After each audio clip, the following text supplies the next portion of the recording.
بسم الله والحمد لله والصلاة والسلام على رسول الله وعلى آله وصحبه ومن والاه رب اشرح لي صدري ويسر لي أمري واحلل عقدة من لساني يفقه قولي أحبتي في الله السلام عليكم ورحمة الله وبركاته.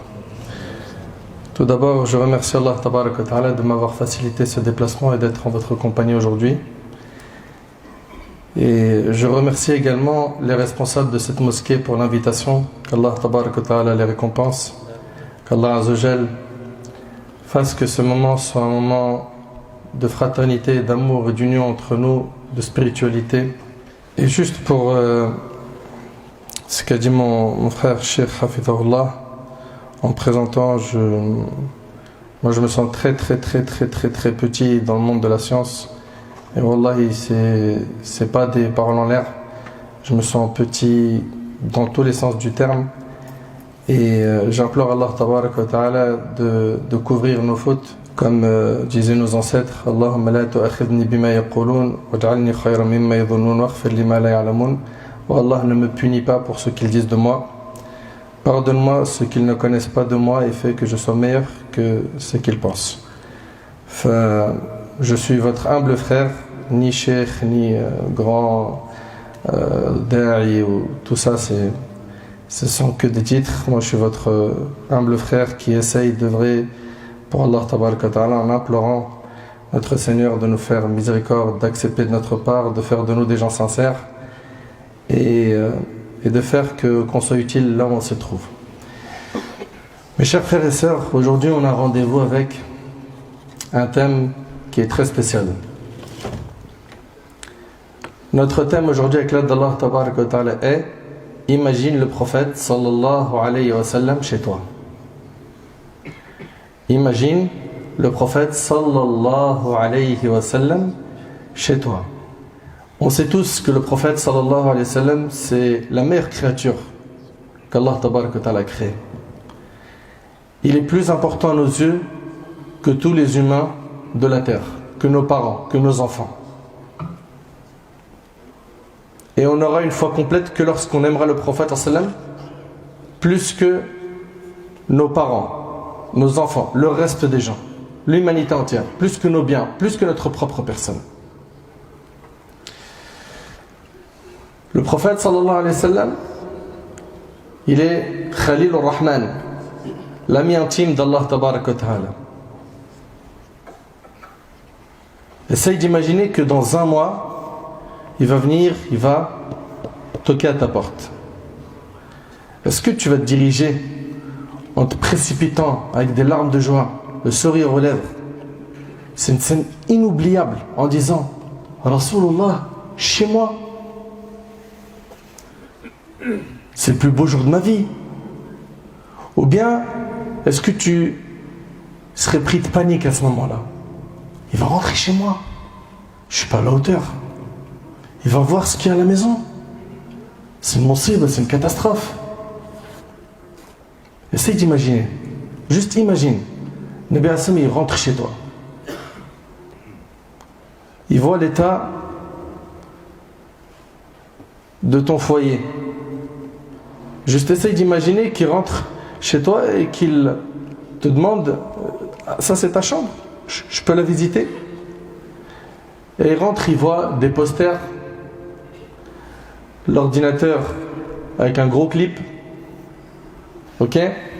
Ton smartphone, tu l'as laissé sur TikTok, tu es en train de scroller sur ce que faisaient les humoristes ou les influenceurs. Et le prophète, il ne connaît pas tout ce monde. Et il rentre dans ta chambre et il découvre.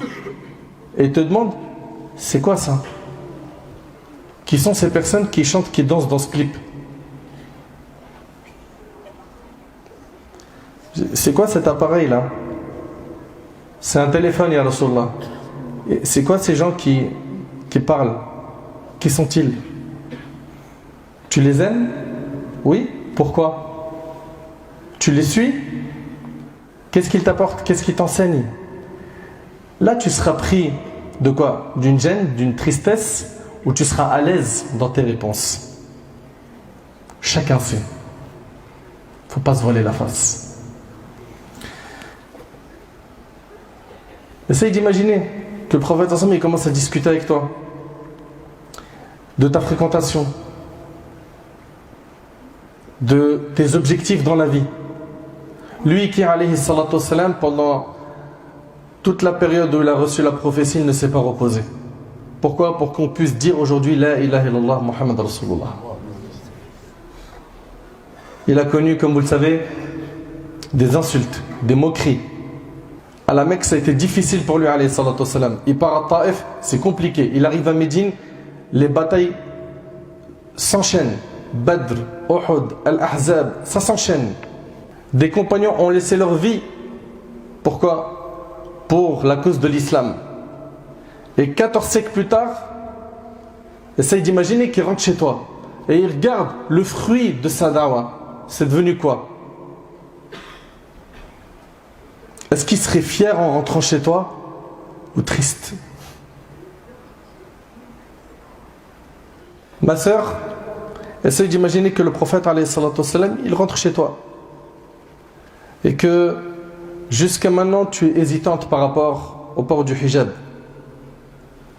Et avec cette hésitation, ton code vestimentaire est très loin des enseignements de l'islam. À ce moment-là, ça serait quoi? Ça serait de la honte, de la gêne, des regrets? Mince, comment j'ai pu accueillir Rasulullah sallallahu alayhi wa sallam de cette manière? Ou est-ce que tu seras à l'aise? Il n'y a rien. Ne me dis surtout pas, il n'y a rien. Et même ceux qui font des efforts dans le din, à ce moment-là, leur seul souhait, ça serait quoi? Dommage, j'en ai pas fait plus. Pour montrer au prophète, Mashallah, regarde ce que tu as laissé. Derrière toi, il y a des gens qui continuent le travail. Il y a des gens qui appellent à Allah. Il y a des gens qui apprennent la religion. Il y a des gens qui propagent la science. Il y a des gens qui sont soucieux d'utiliser tous les moyens qu'ils ont. Pourquoi? Pour faire le bien, faire le khir. Essaye d'imaginer. Il rentre chez toi, ma soeur, et il s'installe.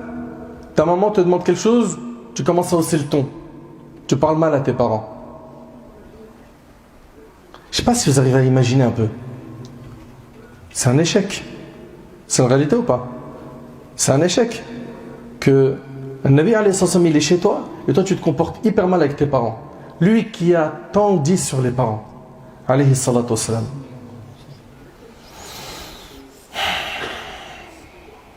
Comment est-ce que tu te comporterais face à notre bien-aimé alayhi salatu wassalam? Suppose qu'il vient chez toi et c'est pas simplement une visite. Qu'après avoir insisté, il accepte de dormir chez toi. Qu'en est-il de tes 5 prières? Salat al-subh. Ou combien malheureusement sont nombreux les gens qui prient subh quand ils se réveillent. Et subh pour lui c'est en fonction de à quel moment il se réveille. Donc si c'est à 8h du matin qu'il se réveille, ça sera à 8h, c'est à 9h, c'est à 11h, il priera à 11h. Et donc il a donc fait sortir Salat al-subh de son temps. Faire sortir une seule prière de son temps, c'est un grand péché, mes frères et sœurs. C'est pas quelque chose à minimiser. Le musulman, il fait très attention à ses prières. Et la prière, c'est un indicateur qui prouve ton amour pour Allah tabaraka wa ta'ala. Et on le voit malheureusement, énormément de jeunes et de moins jeunes, ils font la salade que quand tu lui dis prie. Tu lui dis pas prie, et prie pas. Ou bien tu dis non mais je vais prier Inch'Allah. Hein. De toute façon le ramadan prochain Inch'Allah, je lâche plus la salade. Le fajr, ça sera à l'heure. Mais qui te dit que tu vas vivre jusqu'à Ramadan prochain? Et puis pourquoi remettre une bonne action à demain? Pourquoi avec la dunya, l'euro, on ne remet jamais quelque chose à demain, et pour l'au-delà, al-akhira, al-jannah, on remet les choses à plus tard? Si quelqu'un te dit j'ai un plan pour que tu gagnes 200 € avant 19h, mais il faut que tu fasses ça, et que tu as la capacité de faire ça, tu vas t'empresser ou tu vas dire 200 c'est rien? J'ai dit 200, j'ai pas dit 1000, j'ai pas dit 10 000, j'ai dit 200. 200, tu vas tout faire, pourquoi? Pour essayer de bouger. Juste 200 €, il y en a plein qui feraient le nécessaire pour pas louper le coche. Et quand on parle du paradis pour l'éternité, certains ils voient ça comme trop loin. Ou bien certains, comme pour eux c'est pas palpable, ils disent le paradis, vas-y, plus tard. De toute façon, il y a encore le temps. Entre nous et le paradis, mais elle, j'aurai le temps de me repentir, j'aurai le temps, je me serai marié d'ici là, je me serai casé. Mais arrêtez, arrêtez. Combien sont nombreux aujourd'hui ceux qui meurent, jeunes et moins jeunes. Et un claquement de doigts, il n'est plus là. On était avec eux, ils sont partis. Un tel il s'est fait agresser, un tel c'est un accident de voiture, un tel c'est crise cardiaque, un tel c'est une embrouille de cité, un tel il avait aucune maladie, il dormait, ou une sœur elle dormait, Wallah al-Azim, je me rappelle comme si c'était hier, cette sœur sur qui on a fait salat janaza, elle se mariait le lendemain, elle est morte dans son sommeil. Il faut arrêter de penser que la mort c'est plus tard, c'est trop loin. La mort peut nous toucher à n'importe quel moment. Et la question est, sommes-nous prêts à rencontrer Allah? Si ce n'est pas le cas, pourquoi remettre les bonnes actions à plus tard? Pourquoi est-ce que les 5 prières ne sont pas soudées? Pourquoi? Pourquoi ces 5 prières ne sont pas faites avec amour? Pourquoi tu ne les considères pas comme un délice? Je parle avec le Seigneur des mondes. Quand aujourd'hui parmi vous il y a un jeune, il rencontre une grande personnalité, il prend une photo avec lui, il est au bout de sa vie. Par exemple, un de nos jeunes qui aime, je sais pas moi, que ce soit un joueur de foot, un humoriste, un acteur ou bien même un imam. Il a pris une photo avec lui, lui qui rêvait de le voir, juste cette photo. Elle est dans son smartphone, elle est même sur la story Snap, sur Insta, sur TikTok, il en parle H24, partout. Pourquoi? Quel honneur! Mais wallahi l'azim, le plus grand honneur, c'est qu'on pose notre front au sol pour Allah, le Seigneur des mondes. Et on ne réalise pas à quel point c'est une faveur de la part d'Allah de pouvoir l'adorer. C'est quelque chose d'immense, de grand. Subhanallah. Essaye d'imaginer que le prophète il discute avec toi. Il surveille ta nuit. Il n'y a pas de qiyam lil. Il n'y a pas de prière surrogatoire. Ta journée, il n'y a ni jeûne surrogatoire. Ni tu manges comme il a enseigné. Ni tu bois comme il a enseigné. Ni tu prononces ce qu'il a enseigné. Et vous le savez qu'il y a tellement d'invocations. Vous le savez tous qu'il y a énormément d'invocations dans la sunna qu'il est recommandé de dire à tout moment. Avant de manger, après manger, je vais sortir de chez moi ou bien je vais prendre les transports en commun. Il y a toujours une dua. C'est-à-dire, le musulman qui veut beaucoup de hasanat, c'est quelqu'un qui pense tout le temps au prophète sallallahu. Je dis là, Rasulullah nous enseigne ça. Là, ici, le prophète nous enseigne ça. Là, il faut faire ça parce que le prophète sallam. Donc celui qui veut beaucoup de hasanat, il pense tout le temps au prophète sallam. Essaye d'imaginer que le prophète sallam, il discute avec toi. Tu dis, le Coran t'en est où? Le livre d'Allah. Et il voit, tabarakallah, que tu as 12-13 ans et que tu arrives à la moitié du Coran. Masha'Allah, Allahumma barik. Il voit que certains même, hein, à cet âge-là, ils l'ont fini. Ça existe ce que je suis en train de dire ou ça n'existe pas? Ça existe. Et puis il va aller voir un autre et il va lui dire, ça fait combien de temps que tu es sérieux dans la religion? Ça fait très longtemps, ya Rasulallah. Combien tu connais de la parole d'Allah? Et tu n'as même pas fini Juz Amma. Et d'autres qui malheureusement connaissent quasiment rien, même dans Juz Amma. Est-ce que le prophète sallam, en finissant une discussion avec toi, il dirait Alhamdulillah, Alhamdulillah, il y a une relève? Ou est-ce qu'après avoir discuté avec toi, il dirait Inna lillah wa inna ilayhi raji'un, la hawla wa la quwwata illa billah? Qu'est-ce qu'il dirait? Pose-toi la question. Et la question, c'est pour chacun, c'est du personnel. Toi qui m'écoutes là, actuellement, pose-toi la question. Qu'est-ce qu'il dirait après avoir parlé avec moi? Sur quel sujet discuterais-tu avec lui, alayhi salatu wassalam? Il y a le messager d'Allah sallallahu alayhi wa sallam, il est avec toi et on va ouvrir une discussion. Sur quoi? Sur les blessures des musulmans? Sur l'état de la communauté musulmane? Sur quoi? Sur les injustices que subissent certains, les oppressions? Sur quoi? Sur la science de la religion? T'aimes le ilm? Et t'as mis un pied à l'étrier, t'es en train d'apprendre l'aqid, le Coran, le fiqh, le hadith, etc. Sur quoi? Tu parleras avec lui sur l'histoire des musulmans? Ya Rasulallah, ta sira, ta biographie, elle m'a vraiment touché. Les compagnons, ce qu'ils ont fait, c'était vraiment quelque chose de grand. Tu parlerais de quoi avec le prophète sallam?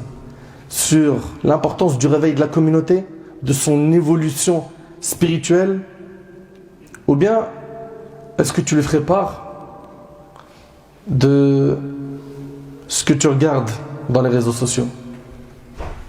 Ya Rasulallah, je vais pas te mentir, moi je suis franc avec toi. Voilà, ma journée je la passe à regarder les commentaires ici. Les commentaires de quoi?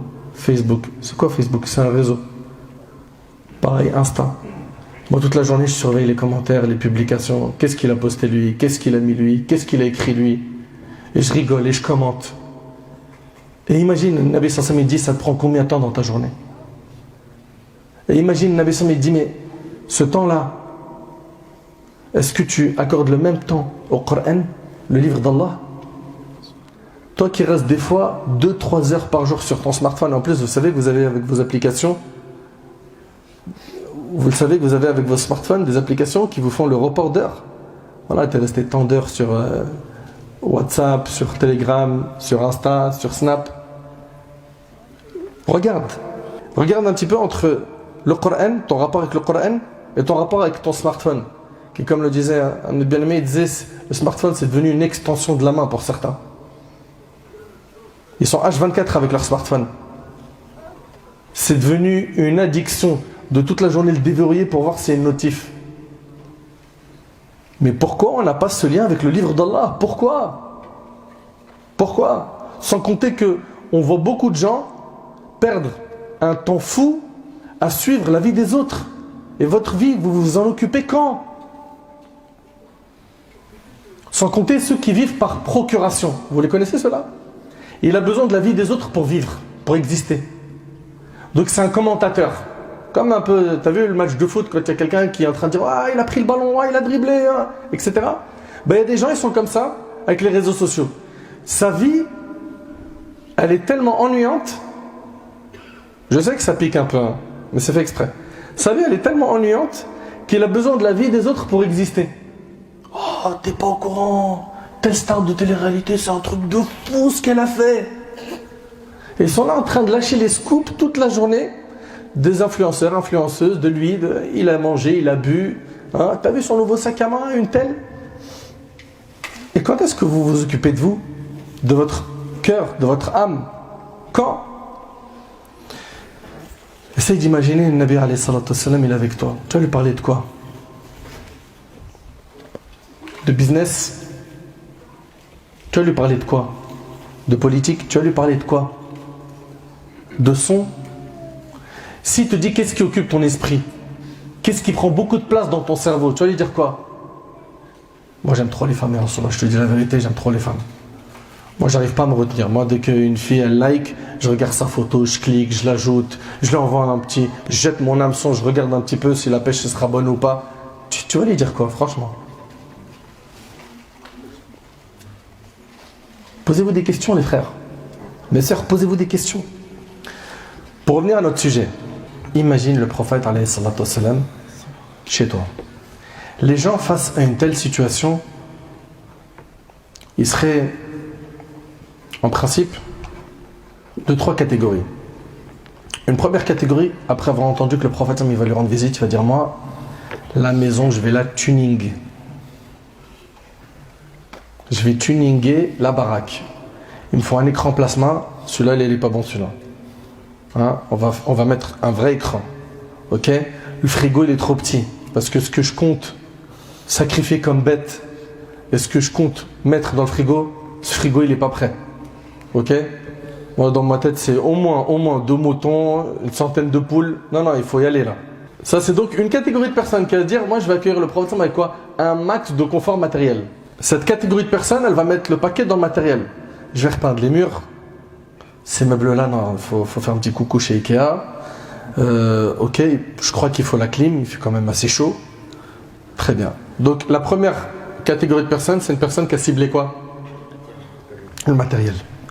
Deuxième catégorie de personnes, c'est une personne qui dit le ramener chez moi, c'est pas l'honorer ça. Moi, il faut que je lui prenne un 5 étoiles, formule complète. Il faut qu'il soit dans le maximum du confort. Un hôtel où il y a tout. Tout. Avec les 3 repas. Ensuite, le troisième, il va dire, moi, perso, C'est pas difficile, je sais que Nabi Sassam, le matériel, c'est pas ça qui lui parle. Et j'espère que tout le monde ici a l'état d'esprit du troisième. Le prophète sallam, il n'a pas été attaché à cette dunya. Il a toujours été attaché à l'autre monde. Alayhi salatu wassalam. Cette personne-là va tout faire pour accueillir un Nabi avec ce qu'il aime, à savoir la mise en pratique de la religion d'Allah. Dans la maison, il y a le Coran et il y a la Sunna qui sont mis en pratique. Si tu veux accueillir le prophète avec les choses qu'il aime, eh ben rappelle-toi de ce hadith. Le prophète il a dit: suivez ma Sunna et celle des successeurs bien droits et bien guidés. Accrochez-vous à cette Sunna. Mordez-y avec vos molaires. Accrochez-vous à la Sunna avec quoi? Avec vos molaires. Donc voilà, un Nabi alayhi salatu wassalam, ce qu'il aime c'est quoi? C'est la mise en pratique de sa Sunna alayhi salatu wassalam. Et dans le hadith de l'Hakim, le prophète il a dit: j'ai laissé parmi vous deux choses grâce auxquelles vous ne vous égarez pas, le livre d'Allah et ma Sunna. C'est une personne qui est intelligente, dira: moi je vais l'accueillir avec ce qui lui fait vraiment plaisir. Ça veut dire quoi? Salat. C'est une personne qui va tout faire pour même avoir la sunna extérieure. Ok? La barbe en fait partie. Aujourd'hui, malheureusement, quand quelqu'un il porte la barbe, on lui dit: oh, subhanallah. Et certains même ils vont l'attaquer en disant: mais c'est qu'une sunna.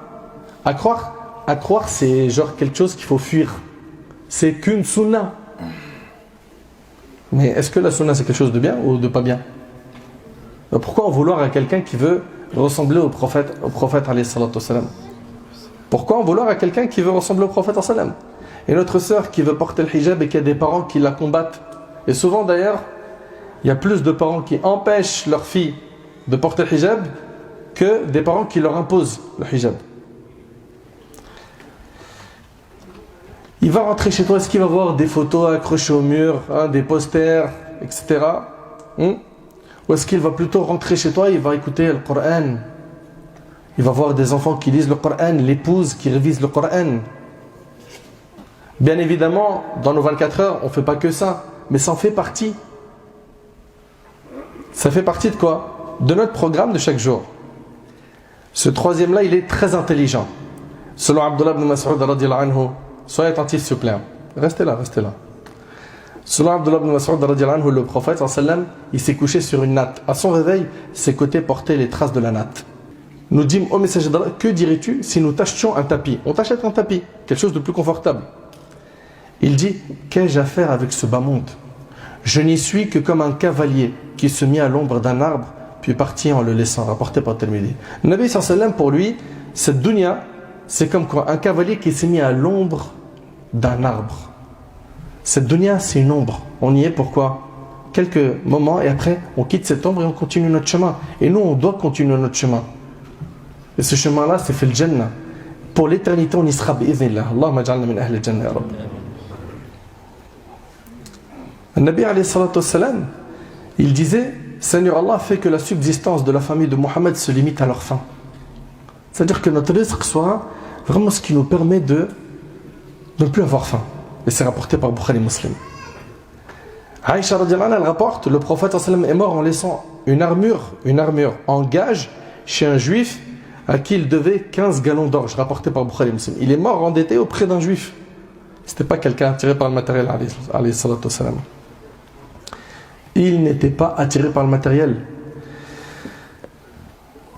Si le prophète sallam vient chez toi, et on est encore une fois dans le imagine, que vas-tu faire? Tu te reconnais dans quelle catégorie de personnes des trois que je viens de citer? Tu te reconnais dans quelle catégorie des trois personnes que je viens de citer? Sûrement tu vas me dire la troisième. Moi j'ai envie d'accueillir le prophète sallam avec quoi? Avec une mise en pratique de sa religion. C'est-à-dire il va rentrer, il va voir salat, il va voir, mashallah, qu'on est habillé correctement, il va voir vraiment un comportement islamique, une éthique, il va voir une spiritualité. Si le prophète sallam il rentre chez toi, il te demande: de donner tout ce que tu possèdes comme bien, fi sabilillah, afin qu'il puisse propager la da'wah. Est-ce que tu veux lui donner tous tes biens? Allez, soyez honnête, s'il vous plaît. Le Nabi sallallahu alayhi wa sallam dit, donne-moi tout, j'en ai besoin pour la da'wah.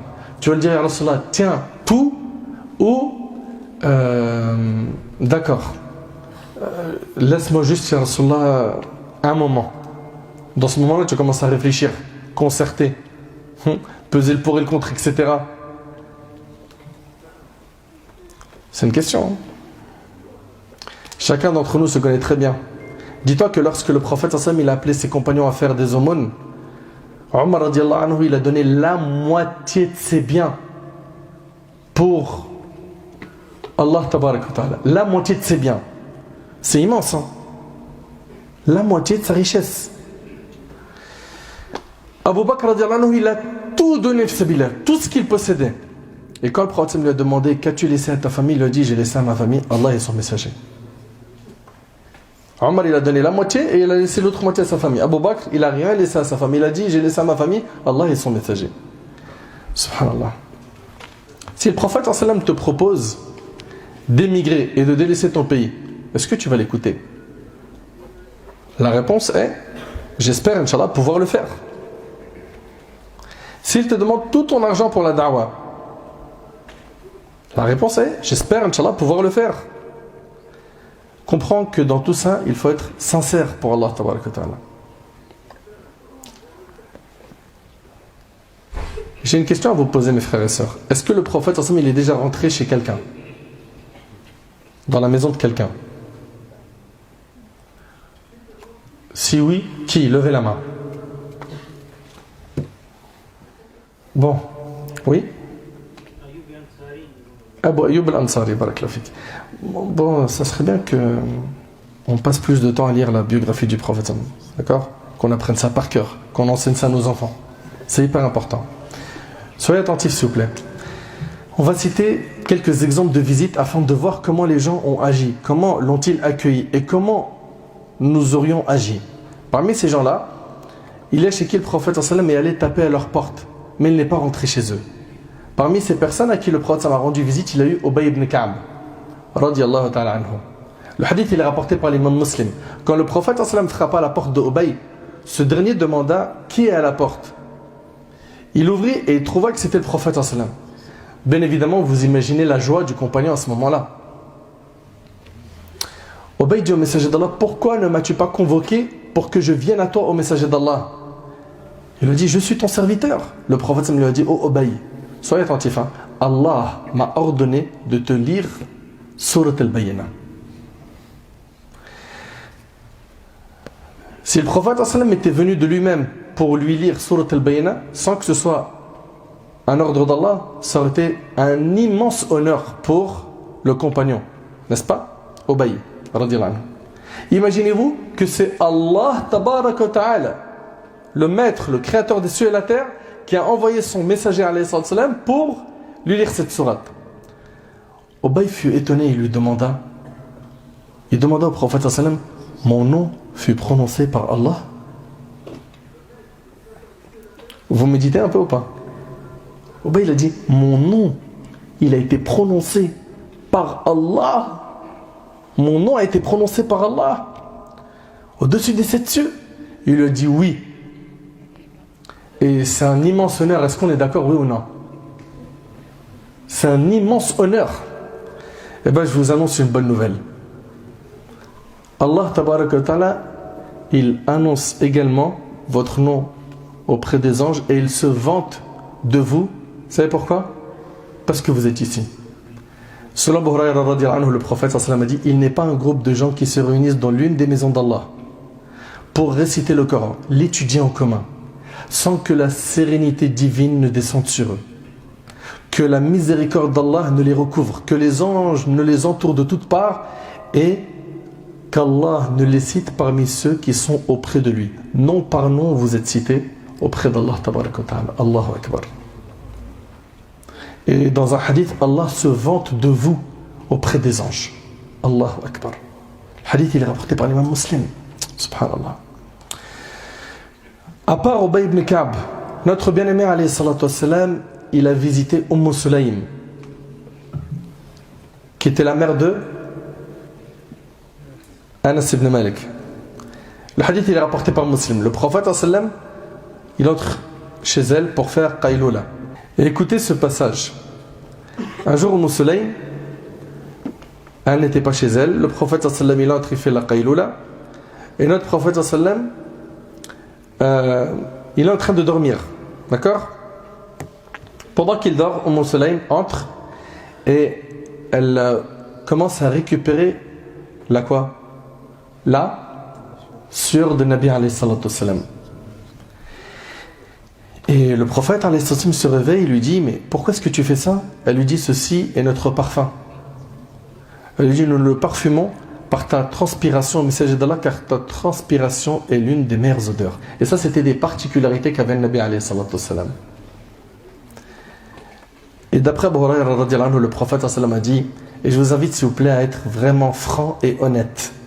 Il a dit alayhi sallam: des gens de ma communauté viendront après moi alors que l'un d'entre eux aurait aimé échanger sa famille et son argent contre le fait de me voir.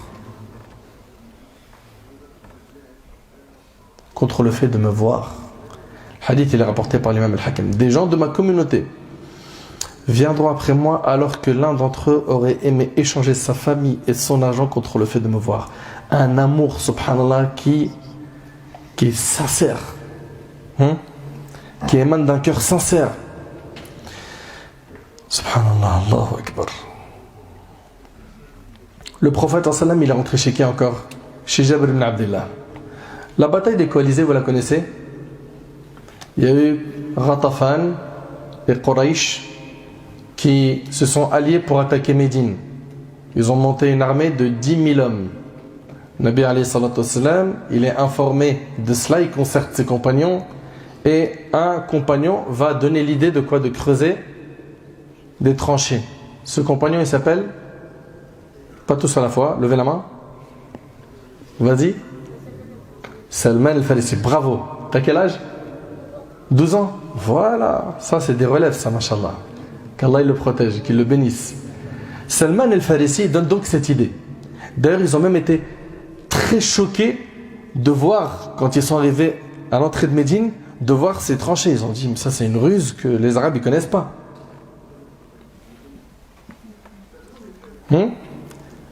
Quand Quraysh et Ghatafan sont arrivés à Médine, ils ont été choqués, ils ne connaissaient pas ça. Que quelqu'un puisse creuser quoi? Des tranchées à l'entrée de la ville. Et bien, pendant qu'ils étaient en train de creuser, le hadith il est rapporté par Bukhari et Muslim. Jabir ibn Abdullah radhiyallahu anhu, il dit: le jour du fossé, pendant que nous creusions, nous rencontrâmes un rocher extrêmement dur.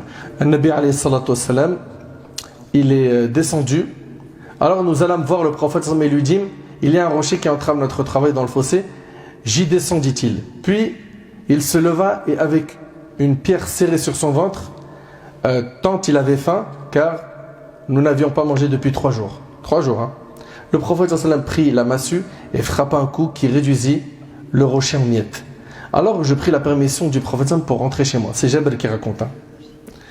Il est parti voir son épouse et il lui a dit: j'ai constaté que le prophète sallam il a très faim. Est-ce que tu as quelque chose à manger? Elle lui a dit: nous avons de l'orge et une petite chèvre. De l'orge et une petite chèvre. Alors j'ai égorgé la chèvre et ma femme a moulu l'orge et nous avons mis la viande dans le pot. Puis quand la pâte eut levé et que la viande était presque cuite, je partis voir le prophète alayhi salatu wassalam et il lui a dit en aparté: nous avons égorgé une bête et moulu un peu d'orge, viens donc manger avec 1 ou 2 hommes. 1 ou 2 personnes. Pourquoi? Il n'y a pas beaucoup de nourriture. Alors qu'en mon fort intérieur, je souhaitais qu'il vienne tout seul à cause du peu de nourriture que nous avions. Mais quand je lui décrivis ce que nous avions préparé, il me répondit: tu as préparé beaucoup de nourriture. Dis à ta femme de ne pas toucher à la nourriture jusqu'à ce que j'arrive. Le prophète sallam, il s'adresse aux compagnons, ils sont en train de creuser. Ok? Et il dit: oh, vous qui creusez, Jabir a préparé à manger. Jabir lui a dit: viens avec 1 ou 2 hommes. Je ne sais pas si vous réalisez. Hein. Il dit: oh, vous qui creusez, Jabir a préparé à manger. Dépêchez-vous de venir manger. Ça fait 3 jours. Hein. 3 jours que Nabi alayhi salatu wassalam, les Sahaba, ils n'ont pas mangé. Hein.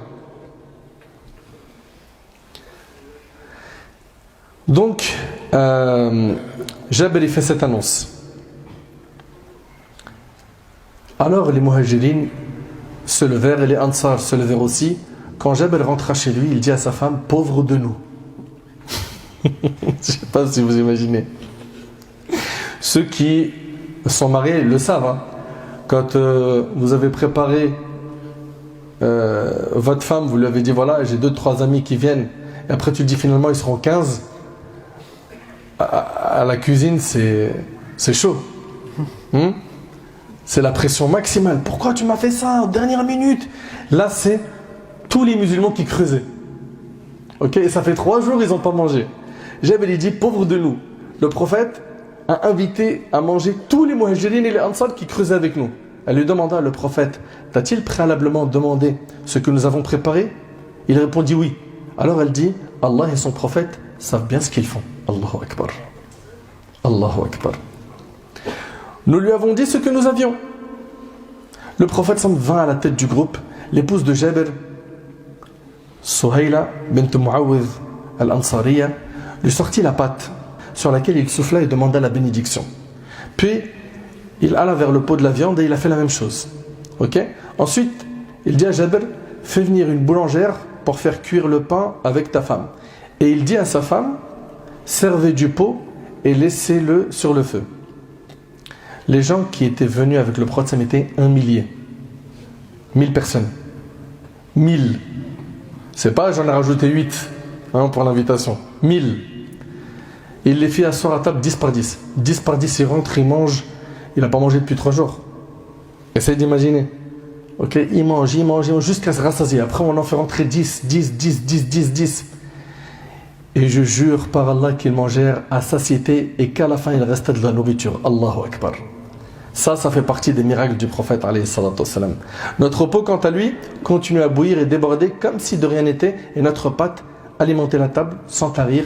Ça fait partie des miracles. Notre prophète il a aussi visité cet enfant juif qui était mourant. Anas radhiyallahu anhu nous rapporte qu'un garçon juif au service du messager d'Allah tomba malade. Alors le prophète dit à ses compagnons, allons chez lui lui rendre visite. Ils entrèrent chez lui pendant que son père était assis à son chevet. Le messager d'Allah lui a dit, dis la ilaha illallah. Dis il n'y a de divinité digne d'adoration qu'Allah. Ainsi je pourrai intercéder en ta faveur le jour de la résurrection. Le garçon se mit à observer son père et ce dernier lui a dit, écoute ce que te dit Abul Qasim. Et il dit, la ilaha illallah Muhammad Rasulullah. Il a dit, je témoigne qu'il n'y a de divinité digne d'adoration qu'Allah et je témoigne que Muhammad est le messager d'Allah. Le prophète me dit, louange à Allah qui l'a sauvé du feu de la géhenne. Et subhanallah, dans ce hadith, on y voit quoi? Qui est rapporté par l'imam al-Bukhari. On y voit que notre bien-aimé alayhi salatu wassalam, il était très soucieux de quoi? De propager le din là où il avait les moyens de le faire. Alayhi salatu wassalam. Prêcher, bien évidemment, ça demande quoi? De la sagesse. Parfois de la douceur, parfois de la fermeté. Mais de la sagesse, de la science, de la clairvoyance. La religion s'est répandue grâce au bon comportement. Les musulmans qui sont partis en Asie ont impressionné les gens en Asie. Aujourd'hui, on voit certains qui... Et quand je dis impressionnés en Asie, c'était par quoi? Par le commerce. Ils les ont impressionnés par quoi? Par leur honnêteté dans le commerce. C'était tellement des gens pieux qu'ils donnaient envie aux gens de quoi? De se convertir à l'islam. C'est-à-dire, vous imaginez, leur marché, c'était une da'wa. Aujourd'hui, tu vas dans certains marchés, tu fais attention à tes poches. C'est pas tu vas aller là-bas, ta foi elle va augmenter. Si tu fais bellec. J'ai toujours mon portefeuille ou pas? Alhamdulillah. Ah, mon smartphone, je l'avais mis ici. C'est triste. Et voilà, ils faisaient très attention quand ils étaient dans leur commerce. On venait par exemple acheter chez quelqu'un, il disait aujourd'hui, alhamdoulilah, j'ai bien vendu, va plutôt chez mon frère. Il n'a pas bien vendu.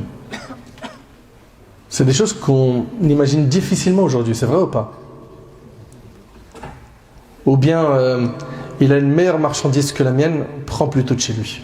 Certains, leur souci c'est de refourguer tout ce qui est pourri, invendable. Alhamdoulilah, j'ai liquidé tout le stock, en plus je te raconte même pas, j'allais jeter un tiers à la poubelle. Oh là là, j'en ai eu des pigeons aujourd'hui. Miskin. Mesquine, qu'est-ce que tu as perdu en récompense? Tu as triché, tu as trompé les musulmans, ou même des non-musulmans, t'as pas honte, franchement. Des fois, on voit des gens qui ont un comportement, mashallah, sunnah, etc. Tu dis, allez, on part avec lui sur du commerce, et à la fin, tu regrettes. J'ai dit des fois, pas tout le temps. Ok? Ça, c'est pas normal, ça. Ce n'est pas normal. Wallah al-azim, j'ai même entendu des musulmans dire, hey, tu veux monter un projet? Frère, vise quelqu'un qui n'a pas l'islam, c'est mieux. Qu'est-ce que c'est triste. Il faut se remettre en question. Enfin, la dernière histoire avec laquelle on va clôturer, Inch'Allah, notre rencontre, c'est celle d'Abu Ayyub al-Ansari radiyallahu anhu. Notre prophète, alayhi salatu wassalam, il arrive à Médine, et comme vous le savez, le prophète, il dit, laissez cette chamelle, okay, là où elle s'arrêtera, c'est ici que je vais donc habiter. Et subhanallah, Nabi alayhi salatu wassalam, il va être hébergé chez qui? Chez Abu Ayyub. La chamelle, elle s'arrêtait devant sa maison. Il est resté 7 mois chez ce compagnon. 7 mois chez Abu Ayyub al-Ansari radiyallahu anhu. Je ne sais pas si vous imaginez le mérite, l'immense honneur qu'a connu ce noble compagnon radiyallahu ta'ala anhu. Un immense privilège. 7 mois. Il y en a, ils souhaitent juste voir le Nabi en rêve. Le prophète il a dit, Man ra'ani fil manam faqad ra'ani haqqa fa inna shaytan la yatamathalu bi. Celui qui m'a vu en rêve m'a réellement vu, car le diable ne peut pas prendre mon apparence. T'imagines? Là, c'est 7 mois chez lui. Allahu Akbar. Regardons maintenant ce qu'Abu Ayyub radiyallahu anhu a fait pour accueillir le prophète sallallahu alayhi wa sallam. Sa modeste maison était sur 2 niveaux. Il y avait un rez-de-chaussée et un étage au-dessus. Abu Ayyub proposa au prophète sallallahu alayhi wa sallam par respect d'habiter au premier étage. Mais le prophète sallallahu alayhi wa sallam refusa et il lui a dit qu'il serait mieux qu'il reste dans le rez-de-chaussée. Pourquoi? Parce qu'il y a des va-et-vient, des gens qui viennent le visiter. Pour pas donc le déranger, c'est plus facile pour lui d'être au rez-de-chaussée. Ça éviterait de déranger constamment Abu Ayyub. Subhanallah. Abu Ayyub, il monte au premier étage avec son épouse. Donc, ils sont ensemble, ok? Abu Ayyub, il dit à sa femme, allons-nous dormir au-dessus du prophète sallallahu alayhi wa sallam? Sa femme lui demande, que faire donc? Il lui a dit que chacun d'entre nous prenne un coin dans l'extrémité de la chambre pour pas être au-dessus de lui. Et donc ils se sont rapprochés du mur et ils passèrent une nuit qui n'était pas facile. Le lendemain, il va voir le prophète, il lui a dit, Ya Rasulallah, monte-toi à l'étage. Monte à l'étage, j'arrive pas à m'y faire avec cette idée d'être au-dessus de toi. Et avant que le prophète sallallahu alayhi wa sallam ne monte, il y a eu 2 événements qui sont marquants. Abu Ayyub préparait tous les jours à manger et à boire. Et il amenait ça au prophète sallallahu alayhi wa sallam. En revenant prendre les restes, il appelait sa femme pour manger les restes du plat du prophète sallallahu alayhi wa sallam en cherchant les traces des doigts du prophète sallallahu alayhi wa sallam sur la nourriture pour manger au même endroit.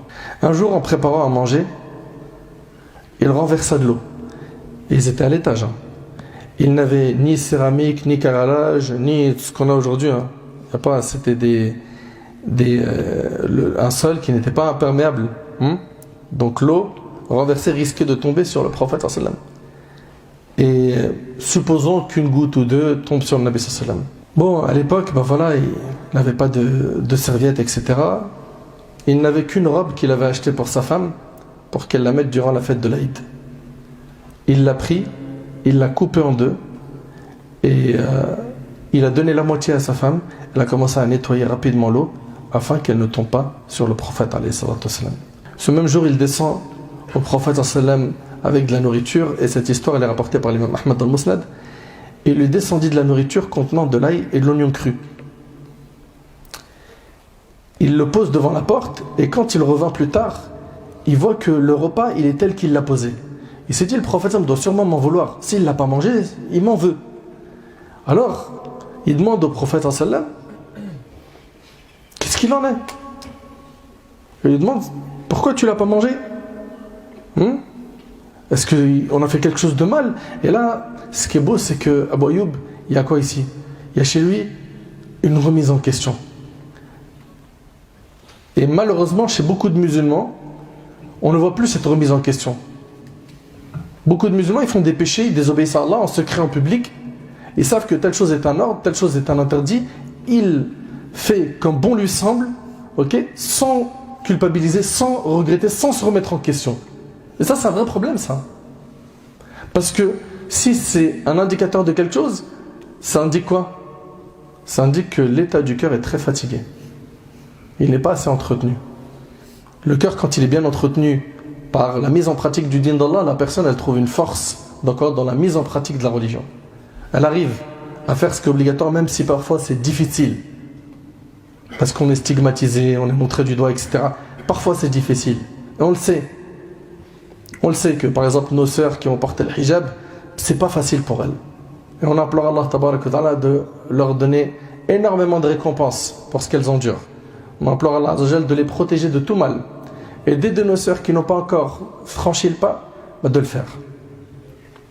Et subhanallah, ici, il y a des gens qui vont manger l'usure dans des transitions commerciales. Et voilà, ils ne calculent même pas. Ils ne se remettent pas en question. Ils ne culpabilisent pas. Et vous avez vu Abu Ayyub comment il a réagi? Il demanda au prophète s'il l'avait fâché. Le prophète lui a dit non. Abu Ayyub le demanda pourquoi tu n'en as pas mangé? Il lui a expliqué comme quoi les anges sont gênés par les odeurs qui gênent les hommes. Et comme le prophète est constamment en contact avec l'ange Gabriel, qui vient pour lui révéler les versets d'Allah tabaraka wa ta'ala, eh ben, il a préféré ne pas quoi? Manger ail et oignon. Pour information, il est déconseillé, surtout quand on vient à la mosquée, de manger ail et oignon cru, ok? Et dans le cas où quelqu'un mange cela, parce que quand tu viens avec cette odeur, l'odeur elle peut gêner tes voisins. Au moins essaye de te brosser les dents avant, voilà, fais le nécessaire, siwak, quelque chose, pourquoi? Pour que cette odeur disparaisse. Et là on a parlé de quoi? D'ail et oignon. Malheureusement il y en a certains, ils rentrent ici avec l'odeur de la cigarette, ou bien d'autres qui viennent, malheureusement ils font aucun effort. Il vient de finir le travail, on peut comprendre, mais au moins essaye, dans la mesure du possible, de mettre un vêtement de rechange ou ne serait-ce que des chaussettes de rechange dans un sac quand tu viens à la mosquée. Ok? Cet endroit-là, c'est pas n'importe quel endroit, la mosquée. C'est un endroit qui mérite énormément de respect. Abu Ayyub radiyallahu anhu, il lui a dit est-ce qu'ils sont interdits à la consommation? Il lui a dit non.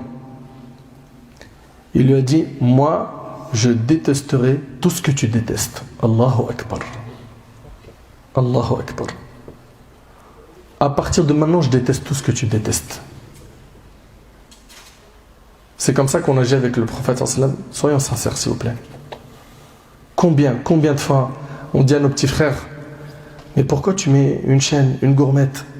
Qu'est-ce que tu es en train de faire? Tu ressembles à qui comme ça? Est-ce que dans notre religion c'est autorisé? Combien de fois tu viens, tu les exhortes? Ou bien nos sœurs qui des fois vont mettre des choses qu'elles n'ont pas le droit, perruques, faux ongles, etc. Mais le Nabi sallallahu alayhi wa sallam, il a dit quoi par rapport à ces choses-là? C'est contraire à Sunan al-Fitra par rapport aux ongles, etc. Est-ce qu'on fait tout pour lui ressembler alayhi salatu wa salam? Mettre en pratique ce qu'il a dit? Donc ça, c'était le prophète sallallahu alayhi wa sallam qui est resté chez Abu Ayyub pendant 7 mois. 7 mois. Subhanallah. Vous savez, Allah tabaraka wa ta'ala, quand il s'adresse à nous dans le Coran et qu'il nous invite à revenir vers lui, à nous diriger vers le chemin du paradis, les verbes qui sont utilisés, ils sont à l'impératif et il y a toujours cette notion de hâtez-vous, précipitez-vous. Regardez ici Allah Ta'ala, il dit quoi? Fafirru ilallah inni lakum minhu nadhirun mubin. Fuyez donc vers Allah. Moi je suis pour vous de sa part un avertisseur explicite. Voilà ce qu'il dit ici Nabi Sallam. Fuyez vers Allah. Et malheureusement il y a beaucoup de gens aujourd'hui, je ne généralise pas, qui ne fuient pas vers Allah, mais ils fuient Allah. Tu viens, tu le dis, viens on parle un peu d'Allah. Qu'est-ce qu'il y a? Tu dis non mais t'as vu, j'ai juste une mission là, t'as vu, je vais venir, hein, t'inquiète pas. Hein. Voilà, en plus quand tu parles là, toi, les hadiths là, c'est trop bien. Hein. Vous les connaissez, hein, les esquiveurs de rappel. Eux, ils ont des doctorats pour t'esquiver. Tu viens vers eux, ils disent oh, alerte, muse.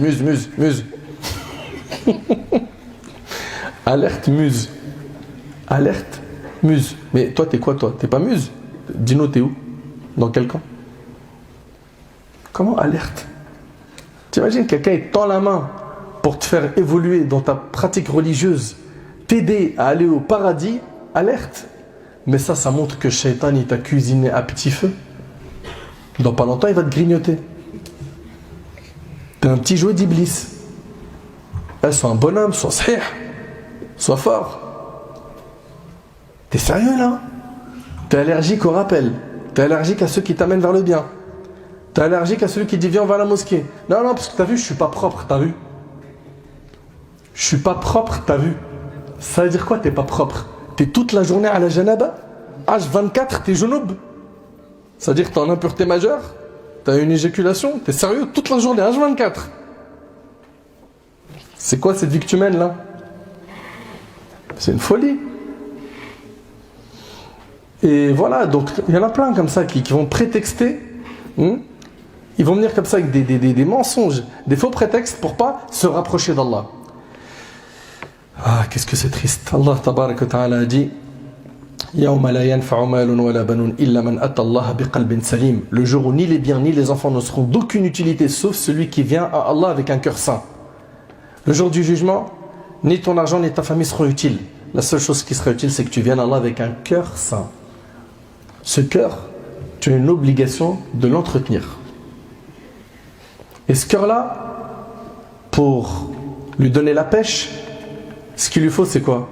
C'est pas aller à la salle de sport et pousser la barre. Hein. C'est venir ici. C'est ici la salle de sport du cœur. La mosquée. D'écouter des rappels. Ça, c'est la salle de sport du cœur. D'écouter le Coran. Ça, c'est la salle du sport du cœur. D'apprendre le Coran, d'apprendre la religion, de venir faire tes prières ici, d'étudier le din. Ça, c'est la salle du sport du cœur. On les voit toute la journée, ils sont là, ils se prennent la tête sur quoi? Sur leur apparence. Et surtout pour l'été, il faut pouvoir mettre des débardeurs, il faut pouvoir montrer les tablettes de chocolat dans les stories. Bah ouais, il faut que je leur montre moi que ça paye. J'ai pris un coach, en plus en nutrition, j'ai fait un effort de ouf. Et ils sont là, ils mettent le paquet sur quoi? Ils mettent un paquet sur l'extérieur. Moi, je vais vous donner un exemple qui va vous parler, qui sera frappant. Quelqu'un, il achète un super beau lustre pour sa villa. Une fois qu'on a sorti le lustre du carton, le carton, qu'est-ce qu'on en fait? Allô? On le jette. Est-ce que vous avez déjà vu quelqu'un accrocher le carton et mettre le lustre quelque part à côté?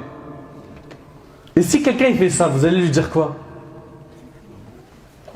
Ouais, il y a quelque chose, il y a un dysfonctionnement. Redémarre la machine, c'est vrai ou pas? Il y a un bug, c'est pas normal. Et bien aujourd'hui c'est ça. Le corps c'est ce carton et le cœur c'est le lustre. On se prend la tête que sur le carton. On se prend la tête sur le carton. Ah, le carton, t'as vu comment il est? Waouh, mashallah. Lourd.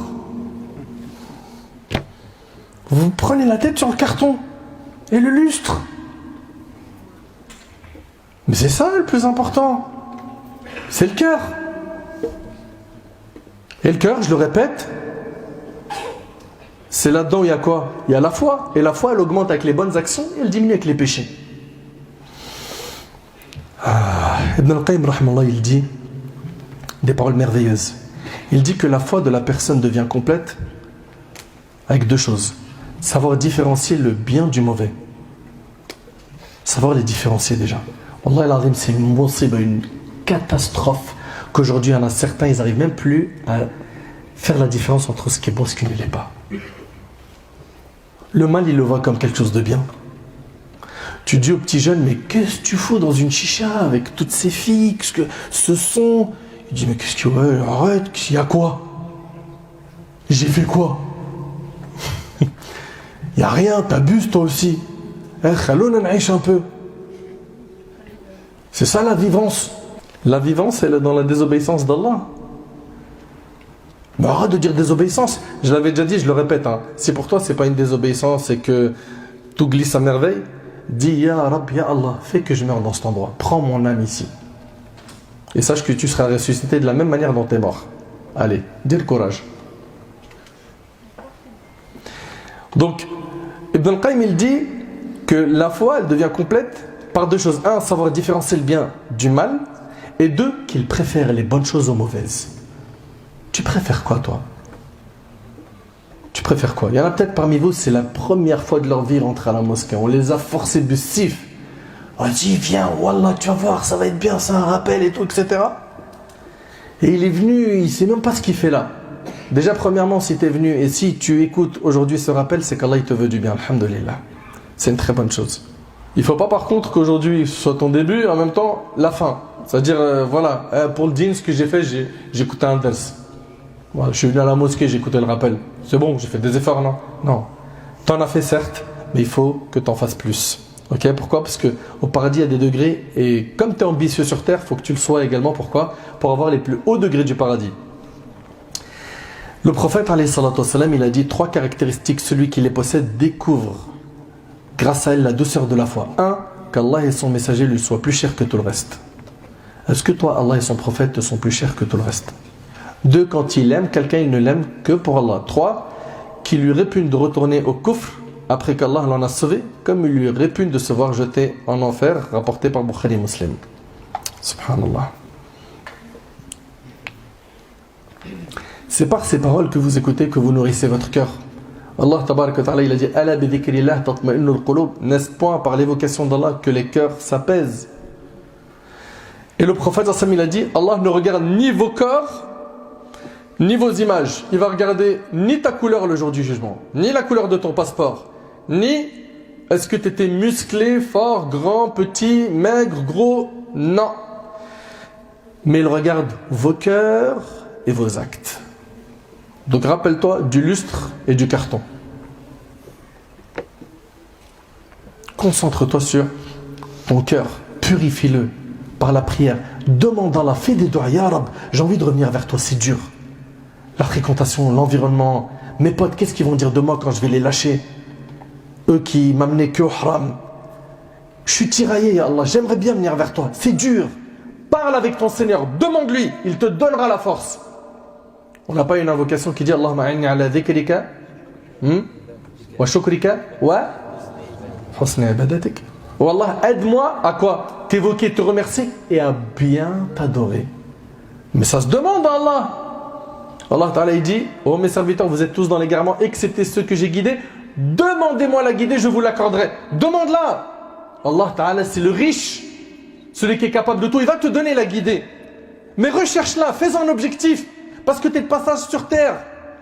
Le passage ici, il est court. Le prophète a dit, ma communauté vivra entre 60 et 70 ans. Peu d'entre eux dépasseront cet âge. T'as quel âge? Regarde dans le rétro, combien d'années sont déjà passées? Jusqu'à maintenant, tu es encore absorbé par la dunya, par le haram, par le monde du faux. Mais jusqu'à quand? Jusqu'à ce que l'ange de la mort vienne prendre ton âme? Et que ce soit trop tard. Et que tu dises comme certains Rabbi rji'un la'alli a'malu salihan fima tarakt. Seigneur, fais-moi revenir sur terre afin que je fasse le bien. J'ai pas assuré. Tu n'auras pas cette deuxième faveur de revenir sur terre. Donc c'est maintenant que tout se joue. C'est maintenant qu'il faut tout faire pour construire ta demeure dernière. Si tu veux suivre la voie du prophète, sache que sa voie c'était celle d'appeler les gens à Allah tabarak wa ta'ala. Chacun à son niveau, à son échelle. Surtout avec le bon comportement, le sourire, la bonne parole. قُلْ هَذِهِ سَبِيلِي أَدْعُو إِلَى اللَّهِ عَلَى بَصِيرَةٍ أَنَا وَمَنِ اتَّبَعَنِي.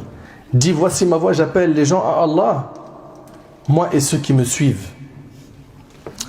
Et je le dis, je le répète, il y a des gens qui viennent nous faire des rappels.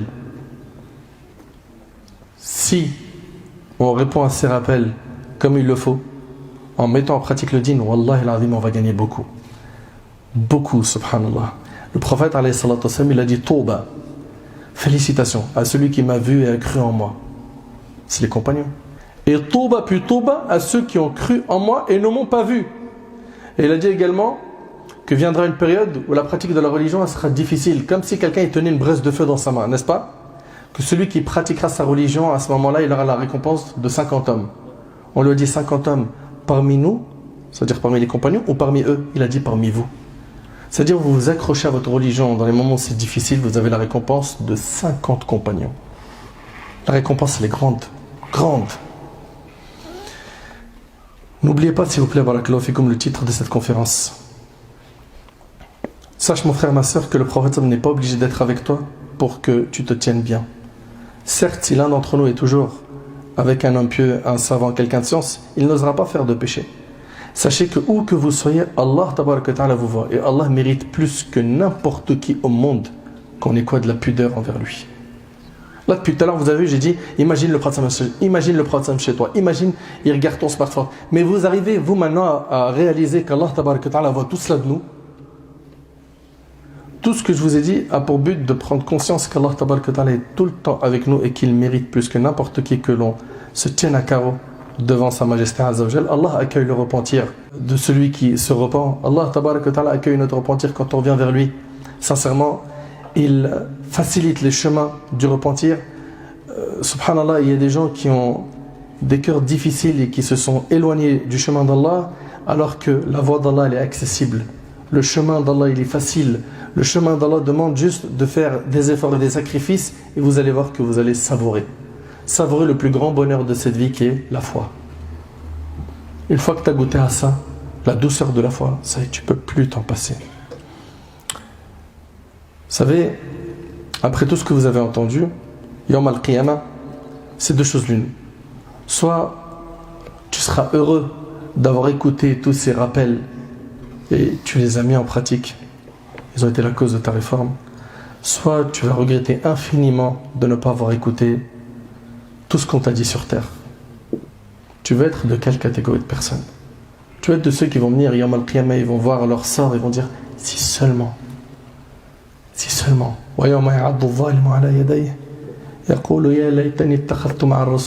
Si seulement j'avais suivi le chemin du prophète. Ça c'est dans le Coran. Tu veux être de ceux qui vont regretter? Empresse-toi donc mon frère ainsi que toi ma sœur de revenir vers Allah et d'adopter l'attitude, le comportement de notre bien-aimé alayhi salatu wassalam, de suivre ce modèle qui est le modèle qu'Allah tabaraka ta'ala a envoyé pour l'humanité. Ne soyons pas dans l'insouciance. Revenons vers Allah avant qu'il soit trop tard. Et alhamdulillah, la porte du repentir elle est encore ouverte. Alhamdulillah, quand tu reviens à Allah subhanahu wa ta'ala, Allah il se réjouit de ton repentir. Allah subhanahu wa ta'ala il peut même changer tes mauvaises actions en bonnes. Il va te faciliter la voie de la guider et tu verras que tu pourras vivre enfin une vie pleine de bonheur, une vie stable, une vie pleine de joie et de spiritualité, une vie qui est magnifique. Et ça c'est juste un avant-goût ici sur terre.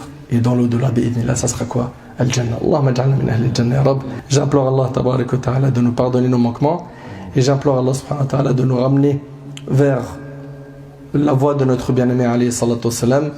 Je vous remercie énormément pour votre écoute attentive. J'implore Allah subhanahu wa ta'ala de vous récompenser. J'implore Allah tabaraka wa ta'ala de nous pardonner nos manquements et j'implore Allah subhanahu wa ta'ala de nous ramener vers la voie de notre bien-aimé alayhi salatu wassalam. Je vous remercie énormément pour votre écoute attentive. J'implore Allah subhanahu wa ta'ala de vous récompenser, de vous bénir, de vous protéger, de faire de vous des pieux. Sallallahu subhanahu wa ta'ala yanfa'ani bima qultu wa yanfa'akum bima sami'tum. هذا ما أعلم الله عز وجل أعلى وأعلم سبحانك اللهم وبحمدك أشهد أن لا إله إلا أنت أستغفرك وأتوب إليك